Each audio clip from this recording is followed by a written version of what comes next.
Good morning, good evening, good afternoon, peeplings. Oh, we're in for a treat today. This is awesome. I'm sure you've heard already. Meghan is on the cover of Harper's Bazaar.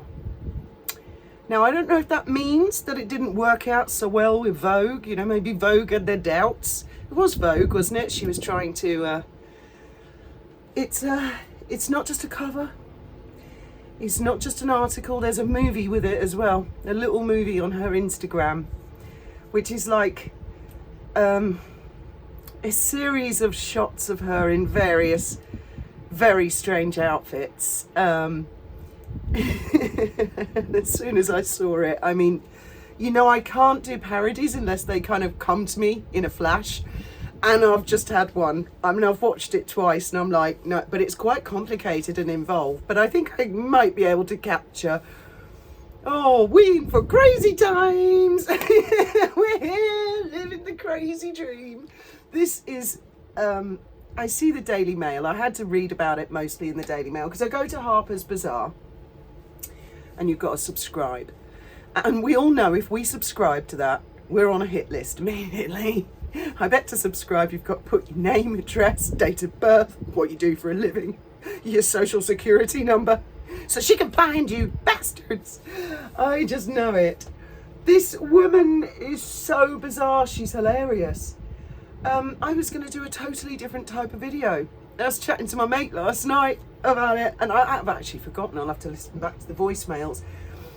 And then I wake up to this gem. It's an absolute gem of an article, and we're going to analyse it piece by piece, because God bless the Daily Mail, they've broken it down for us, and they put, I presume, the best parts. I'm assuming they haven't put everything in there. We'll just have to wait and see. I mean, how ridiculous that she gets herself on the cover of a magazine and no one's allowed to read the full article unless they subscribe. She knows the Daily Mail and other newspapers are going to put their own version on it. She knows TikTokers and YouTubers are going to put their own version on it. So why not just make it available to the damn public? Forget the hit list. You are going to love this. You're going to love. I never, ever, ever thought I'd see the day where she'd go full-blown insanity in public, in a magazine.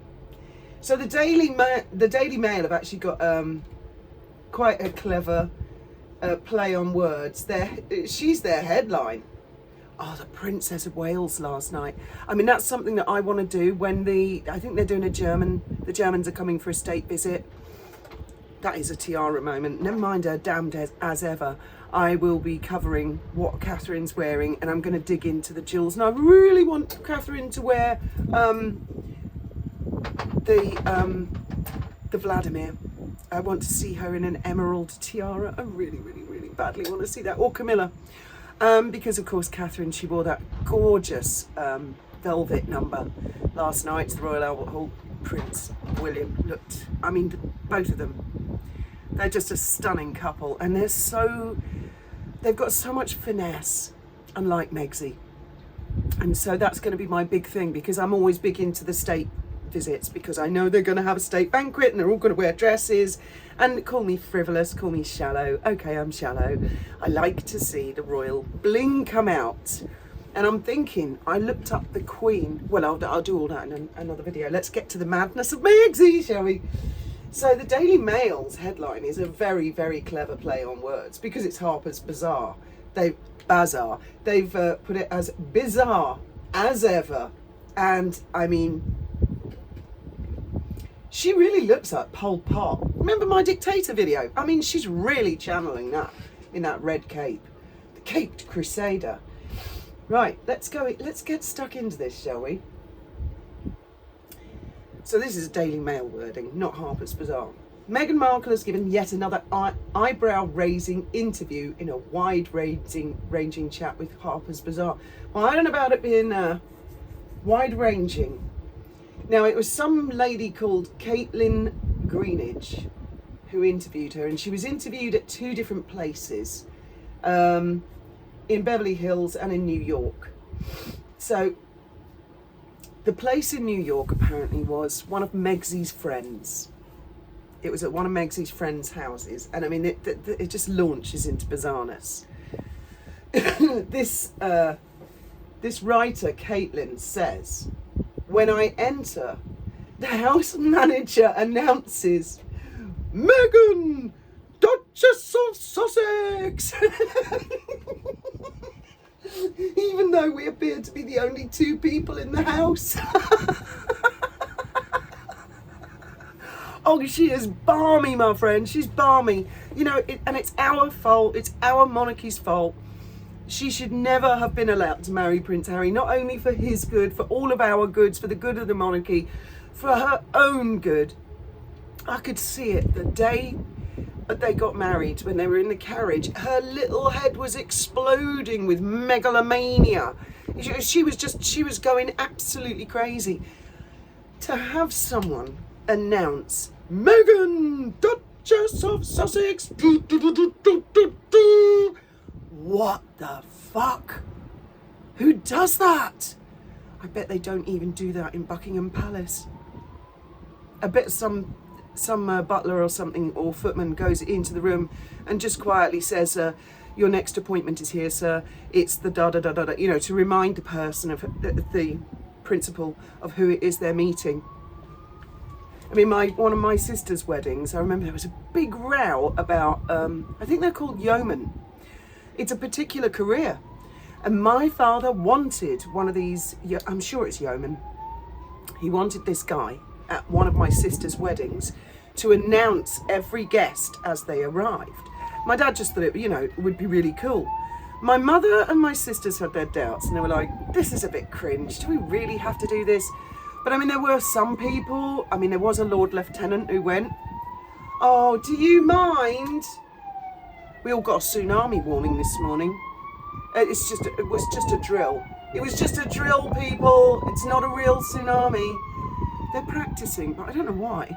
I don't know if they know something I don't about the Azores-Gibraltar fault line, and if it's about to split or something. Why are we suddenly and what the hell would we do in this area?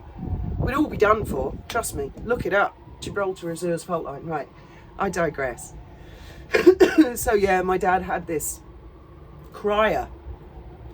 And I mean, he shouted everybody's name dead loud when because they train to throw their voice. There's a skill to it. Meghan doing that, but it gets even worse. The Duchess of Sussex is the new Harper's Bazaar cover star with a barefaced portrait. Well, she a barefaced liar, so why not have a barefaced portrait? It came as Meghan, a glitzy new trailer for her festive Netflix show. Yeah, I've seen that. No, I'm for the state banquet, personally. The Harper's Bazaar feature is entitled Meghan's Moment, with the strapline, after years of being subsumed by other people's narratives, the Duchess of Sussex is ready to author her own next chapter. Oh God, here we go, people, here we go, brace yourself. She's going to tell her story all over again, because we've never heard it before. She's going to tell the whole damn story all over again, isn't she? She's ready. I'm ready to tell my story. How many times? Oprah, The Cut, Netflix. Doesn't it make more sense to hear it from us? I'm ready to tell my story again. She's going to tell her story. She's ready. She's ready to tell her story. Oh my God. Asked what inspiration she hopes Prince Archie 6 and Princess Lily 4 will draw from her working life, Meghan talks about making homemade pots of jam in the kitchen of their 15 million Montecito mansion that she would later sell through her lifestyle business. Quote from Megsy. I hope they see the value of being brave, she says of her children. They saw it when the jam was just a pot on the stove bubbling. Oh, it was just a baby pot, and it grew up to be a big jam business, or a sloppy mess business. Is she serious? She really thinks that her kids are that interested?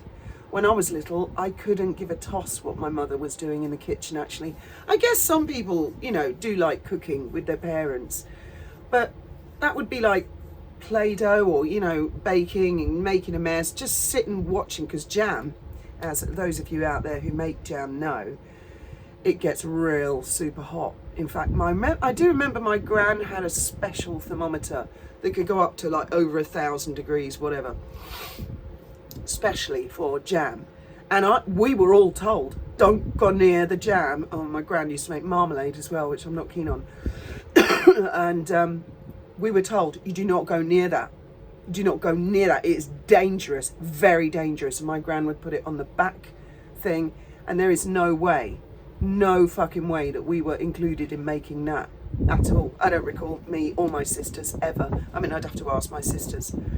When it came to things like, you know, maybe mixing a cake, icing, like quite harmless, safe things in the kitchen.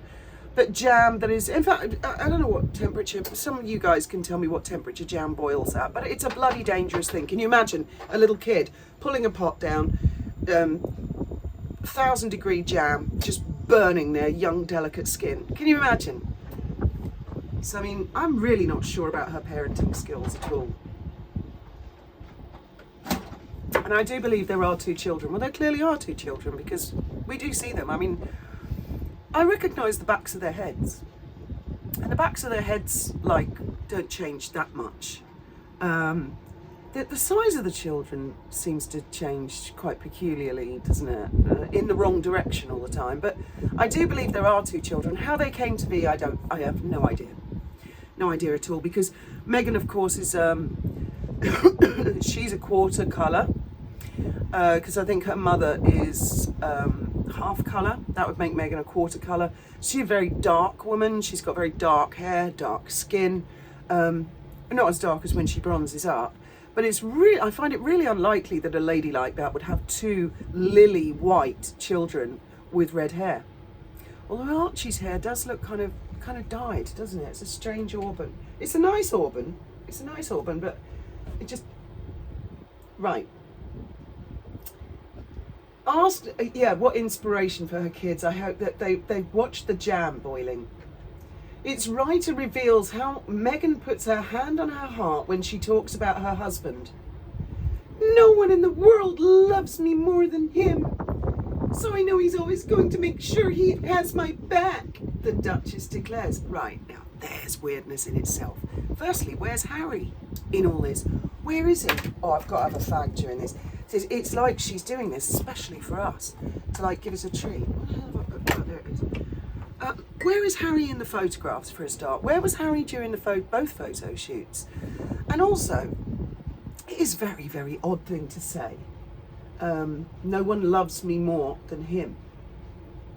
You know, and that she's he just loves her. So, I think she says later on he loves her so boldly. Now, I was married for 25 years, and those of you that remember me and Graham together in videos, well, you can look them up now.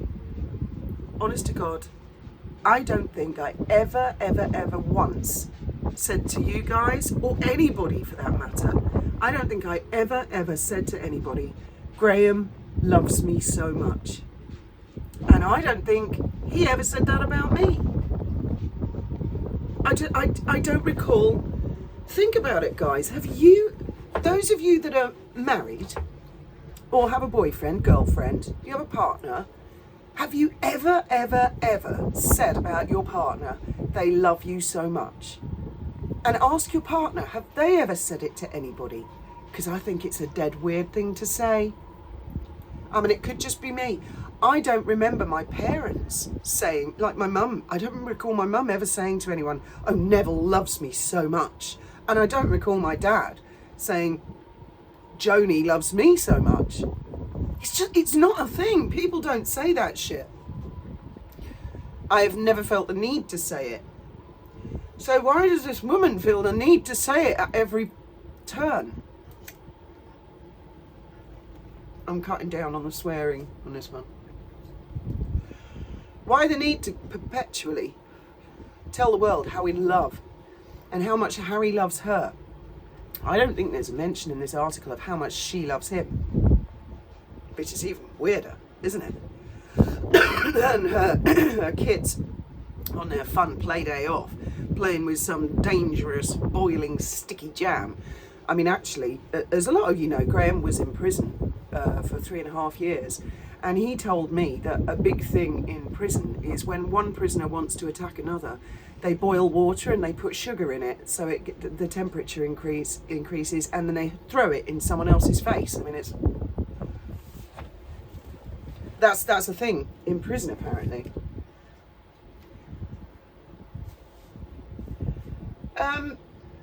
Meghan's interview also contains quotes effusively praising from her friends, including Serena Williams, who tells the magazine, "She's just so smart and I feel like no matter what, I can always learn from her." Oh, because she knows so much. You know, Serena Williams is I'm not into tennis, but isn't she like world champion, Wimbledon and all that? But she can learn from Megsy, the queen of failures. Really?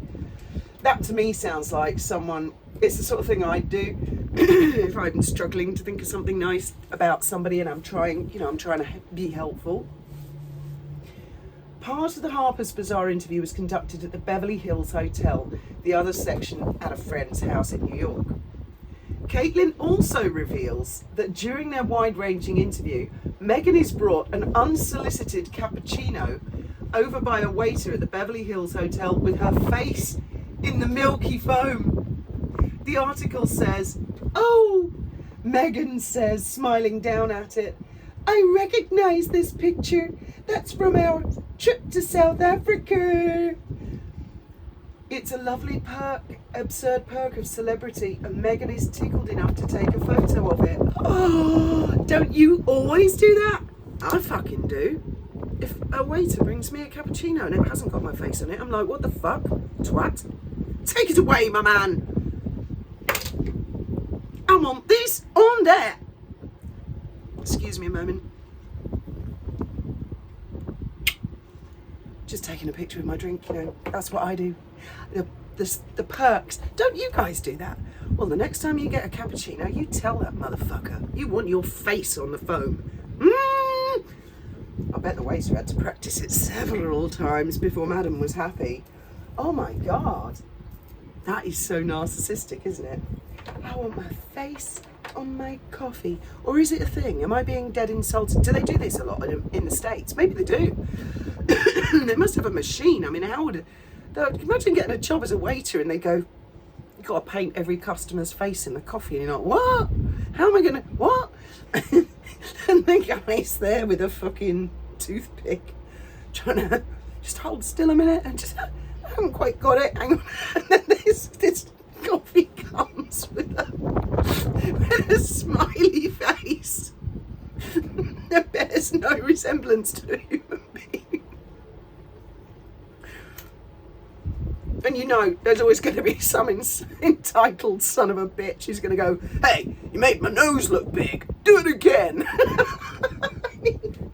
Who needs a picture of their own face in their food? This is a serious question, people. Is this a thing? Am I missing something? I mean, when the kids were little, I remember, you know, Alpha Bites and stuff, and I'd maybe make the food like 2 eggs for eyes and a sausage for the nose and tomato ketchup for the mouth, you know. I did that not very often, you know, because I was busy and I couldn't be fucking arsed. And I'd just be like, just eat it, for goodness sake. But perhaps this is a thing and I'm missing out. I mean, it's got... Miss Greenidge adds that the decision to meet at the Beverly Hills Hotel is a calculated choice. I think she's hinting that waiter had to practice that several times. Calling the £1,000 a night establishment the C and B scene spot for Hollywood, deal making and politicking, the journalist writes, "We are ushered to a circular table in the corner of the garden, a prime seat where we can see other diners and they can see the three of us. The Sussex's chief communication officer sits between us." Cozy. I always take my fucking PR person with me when I meet anybody. Don't you? I bet you haven't even got one, have you? Well, you're nobody unless you've got, what's it called again? Chief Communications Officer. Yeah, I've got one of them, what she said. And wherever I go, you've just never seen them. Because back in the day when Graham and I would go to a restaurant, that communications officer would sit behind a camera. They know their place, you know. Fucking talk to the waiter about getting the damn coffee right, fuck's sake. Yeah, cozy. Friends are also called upon for quotes as well as Serena's praise for her smart friend. Former model Kelly Zyphon says, "There's not a day that goes by that she hasn't checked in or I haven't checked in." Now this is the lady who her child died, which is really, oh my God. But I don't think it's in this article. I think the Daily Mail have actually been told off. I think they're taking some spicy bits out because I read a different version of this, where basically this Kelly lady said that after her child died, she didn't hear from Meghan for a few years. Wow, that's a nice friend, isn't it? I was telling you now, thank God I've never known anybody this has happened to, you know, in physical. I know a lot of you guys have. I wouldn't take my fucking eyes off that person. Certainly in the early days. Would you? But she says that she hadn't heard from Meghan in several years, and then suddenly Meghan turns up and checks in on her. Yeah, right, nice friend. I suppose when she became useful for something.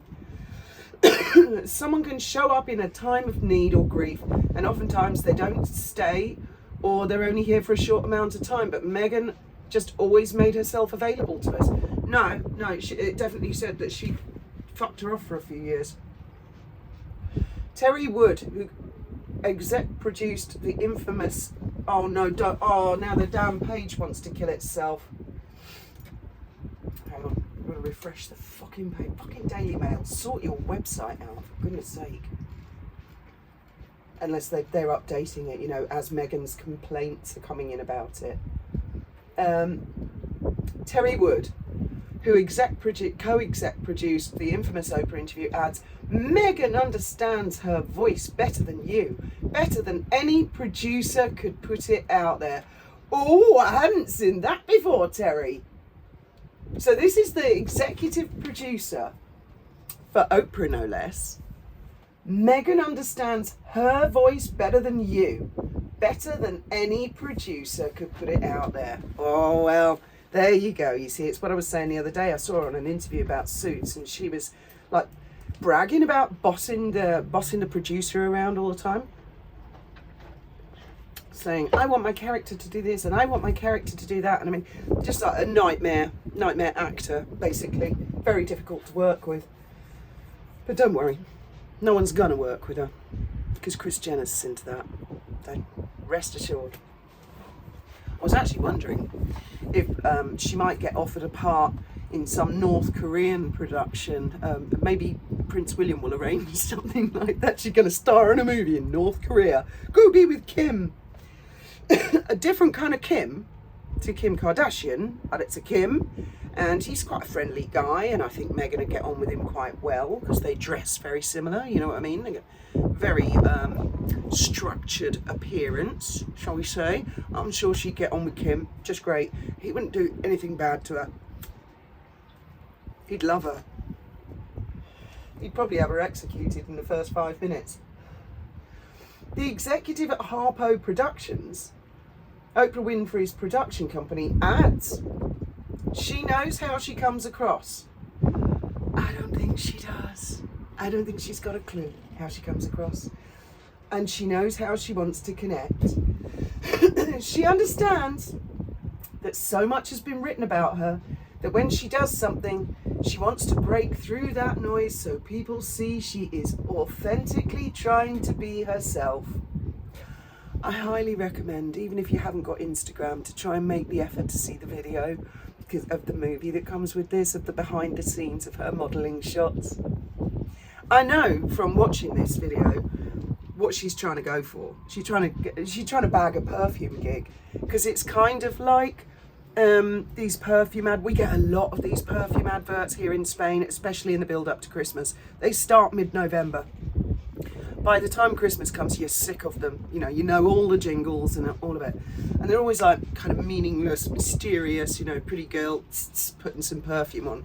Or it's some girl running across the beach screaming and they go, liberty! And there's an eagle and everything, and then a bottle of perfume appears and you think, what the fuck, they fucking need all that shit to sell a bottle. Anyway, that's what she's going for, and it is hilarious. It is hilarious. If you can't see it, I will try and do a parody. But I don't know when exactly, because I've got to watch it a few more times. I've got to capture it. It's very similar to the photo shoot she did, was it for the Cup? I'm not sure if it was for the Cup, but I did a parody years ago, with the one where Boozy and all his fucking sugars went on about my dirty feet all the time. It was kind of like that, where I was in the curtain. She's doing the same thing with her arms. It's really crazy. She's not evolved at all. I can see that from her body language. She has not evolved from 2022. She's not evolved since she was 13, I don't think. She's slightly older than Harry. She might be 14 in her brain, and Harry's like 12, or maybe a bit younger. What she is learning to weather and ride out is the judgment that happens as a businesswoman when you are that famous. Oh, that's a dig at you lot, not me. Because I've told before, I'm really fair to her. But this is definitely a dig at you lot, you judgy people. You judgmental. She throws some shit out into the stratosphere of media, and you are not allowed to talk about it, cast judgment, criticise, or use your free speech. So that's enough of that from you lot. She goes and does something like this. A large section of the interview is dedicated to Harry and his love for his wife. Oh God, yeah. Again, hand on heart. He loves me so boldly, fully. I would never, I'm certain I've never said those words. He loves me so boldly, fully. And he also has a different perspective because he sees media that I wouldn't. Like what? They go into a hotel room and Harry goes, oh look, there's a big TV. Oh, I didn't see that there. He goes in the bedroom. Oh, there's another big TV. Oh, I didn't see that there. You'll never guess what, there's one in the toilet. Oh my God, in the toilet? Well, thank you, Harry. What would I do without you here? I wouldn't notice all these massive TVs all over the hotel room. Oh, good job he's here. And he loves me so boldly and fully. He's fucking left her. Can you guys not see it? He has dumped her. I bet he's like, I know he's always slightly red anyway in the face, but I bet he's like, it's probably in the 12-step program right now, sobering up and cringing. This is his intervention where he's going to be forced to watch the Oprah interview and think, oh my God, I was off my tits when I did that. What was I thinking? Then he's got to have someone read out all the audio book of Spare, and he'll be thinking, oh my God, I was clearly off my tits on that as well. What the fuck was I thinking? No one in the world loves me more than him. So I know he's always going to make sure that he has my back. I mean, again, I would never have said that about Graham. It goes without saying. Goes without saying, Megan. So you don't say that kind of shit out loud. You just know. Well, not with her as a family member. I mean, her father, I bet he thought, goes without saying, she'll always have my back. Thomas Senior, mistake. Megan also admits to making mistakes. Oh, I've missed a paragraph. Oh yeah, Harry. You have someone who is has this childlike wonder and playfulness. So what, you mean he's stupid, Megan? I mean, I'm not saying children are stupid, but they're undeveloped. Do you know what I mean? They don't think. They think in a very simplistic. I used to have a friend, and one of her favourite insults to people when they said something stupid, she was really posh, Angela, and she'd say, oh, you have such a youthful outlook on life. And they had no idea she was being insulting, but I knew what she meant was, you are really babyish. You are so unsophisticated. You need to do some growing up. You need to learn about life. So Harry is a childlike wonder and playfulness. I was so drawn to that. Oh yeah, it was that. It was nothing to do with the fact he was the son of the king and Princess Diana. It's nothing to do with titles, money, castles, palaces, fame, fortune. No, it was his childlike side. We got that clear, people. You critics. Yeah, Meghan also admits to making mistakes, and there is not a lot of fun in trying to be perfect. Oh my God, I can't believe she said that. She is lying in that sentence. So she tries to be brave and see the fun in things for her children instead. That's another lie. We all know Meghan is anal with perfection, what she considers perfection. She's anally retentive, and she couldn't give a crap about kids and what they think. You see her kids in the foam of a cappuccino? I don't think so. Well, it'd be a lot easier for the waiter, wouldn't it? Because it's just the backs of their heads. He'd go, well, I don't know what they look like. I've never seen the face. When you're young, I think you're a little bit more fearless. As we get older, we lose some of that, she said of her As Ever brand, which sells her so-called fruit spreads, honey and marmalade. And in a message for her critics, this'd be you guys again, she said, I think the moment that you start making all of your personal decisions based on external judgment, then you lose your authenticity. So that's why she can't be authentic. It's your fault. You took away her authenticity. I knew it would be your fault somewhere along the line. Meghan admits her parenting style is very different to her mother, Doria's, calling Ms. Ragland free spirit. And that Archie and Lily sit on her lap during business meetings because her office is next to the kitchen. Yeah, between staring at a boiling, frighteningly boring pot of jam. Although, I mean, those kids, I don't see them running around, being outrageous or anything, especially Archie. He's like this. Yes, Mummy, I won't move. I'm terrified, Mummy. Yes, Mummy. I bet they just have a ball sitting on Meghan's lap while she's conducting business and screaming at people down the phone. Get back to Jam Watch, you little bastards. I know that one of these kids is going to write a book when they're older. I don't know if I'll be alive to see it. I'll watch it from heaven because, of course, that's where I'm going. We all know that. She said, I hope they see the value of being brave. Oh, I think they do. I think those two little kids are very brave to live with Meghan. When they saw it, when the jam was just a pot on the stove bubbling, when you're young, I think you're a little bit more fearless. As we get older, we lose some of that. So they don't play outside. They don't have any toys. They don't have any play dates. They're just staring at the jam. She added that she has applied this to her work. That's translated into every part of our life. Even in business, I want us to play and have fun and explore and be creative. I think she's been listening to you guys, your criticisms, and I think she's lost her authenticity because she's lying again. She's saying that she's fun, happy-go-lucky, footloose and fancy-free Megsy. She is not anally retentive. She's pandering to you, and I don't think she should do that. Oh, the Duchess 44 appeared on the front of the magazine's January edition, which was labelled as the art issue. She appeared to be wearing no makeup in the photo. Oh, I think she had makeup on. She had all the dots put on her face, as she has had her hair tied back, showing off a pair of dangling diamond earrings he brought back from the Ukraine last month. In another photo for the magazine, Meghan posed in a sleeveless red dress with a dramatic cape. Meghan speaks about the battle of being a mother and a businesswoman. Discussing learning from imperfect moments, she shared, you learn not to do it again. If it all goes swimmingly, you don't learn from it. If you don't learn anything, you're not going to grow.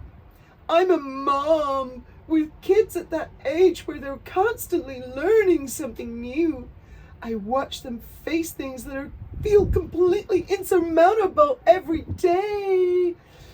But you can't remember and say, I know it seems really hard right now, but trust me, that's going to come easily soon. I've never said that to my kids. What is she doing with them? Teaching them calligraphy? A rubber band. Till the blood circulation's cut off. You will learn calligraphy with both hands.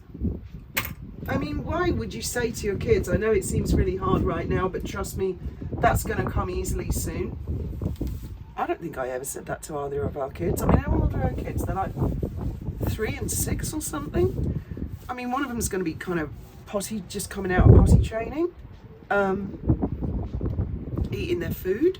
You know, these are the basics little kids learn. How to walk, their first steps, potty training, you know, learn to wash their hands, learn to eat their food without spilling it everywhere. I mean, what is she teaching them, and why talk to children like that? I know it seems really hard right now, but trust me, that's going to come so easily soon. The hell?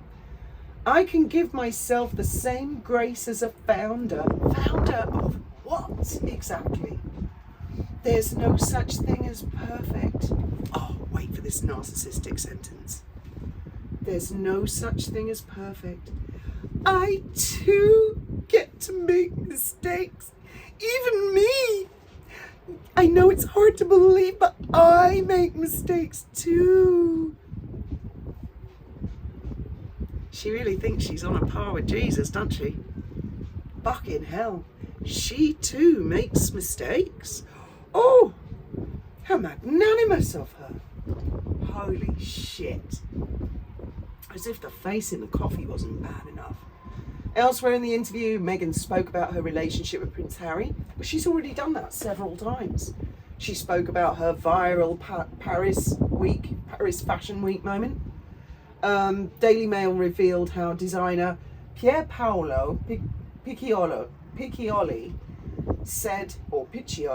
had said she invited herself. She says, I was excited for him. I reached out and I said, happy to come and support you.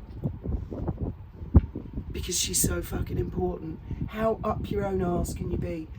I think I'm going to text someone today, someone famous, and say, I'm happy, I'm just reaching out. I'm happy to support you.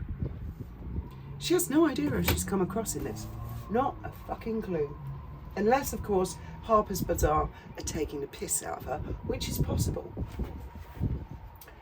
We kept it a secret and it was really fun.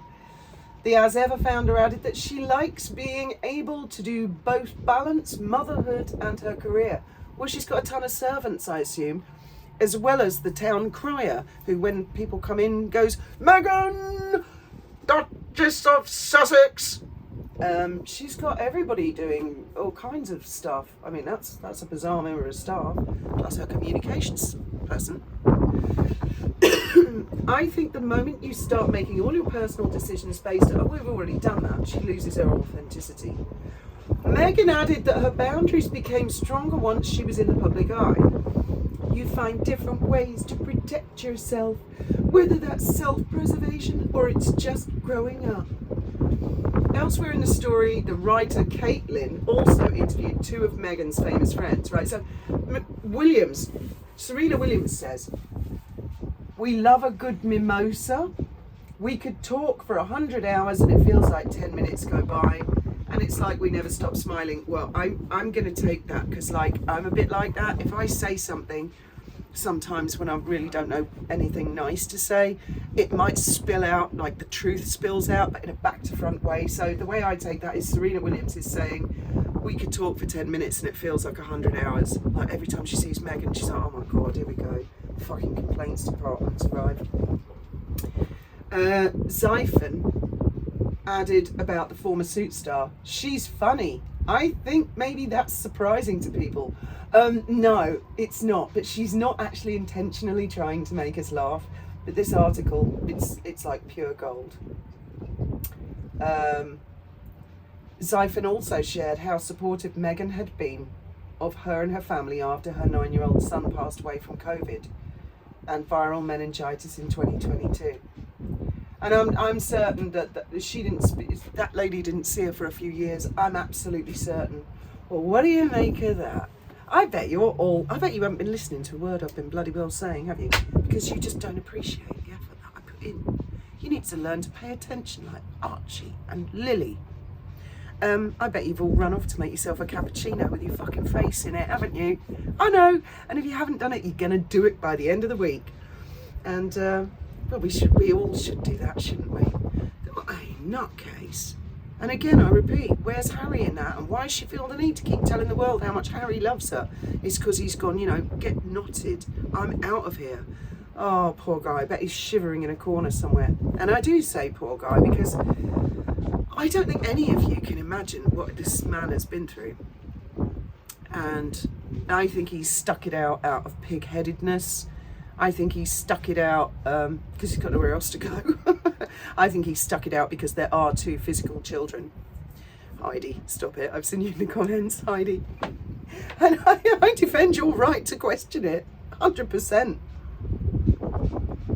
But I mean, any of you out there who've actually lived with a narcissist, who maybe has their face engraved in the froth of a coffee, has a town crier at the front door to announce their presence, any of you who've lived through that kind of nightmare, the man's going to be a shivering wreck. No wonder he takes so many damn drugs. I would too. I would drink from the moment I woke up in the morning. I would be downing medical pills. I would be smoking pot. I would be eating crazy mushrooms.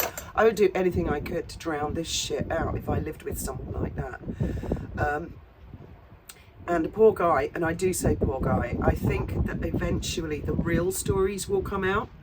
And you guys are going to be shocked. Right now we're all angry with Harry because of what he put his grandfather, his grandmother, what he's put his father through, what he's put William through, what he's put Catherine through. And trust me more than most, because I do kind of understand it, because, her fan base tortured my Graham all the way through his cancer treatment, right up and beyond his death. So I do understand, and basically her and Harry have had a go at people with cancer.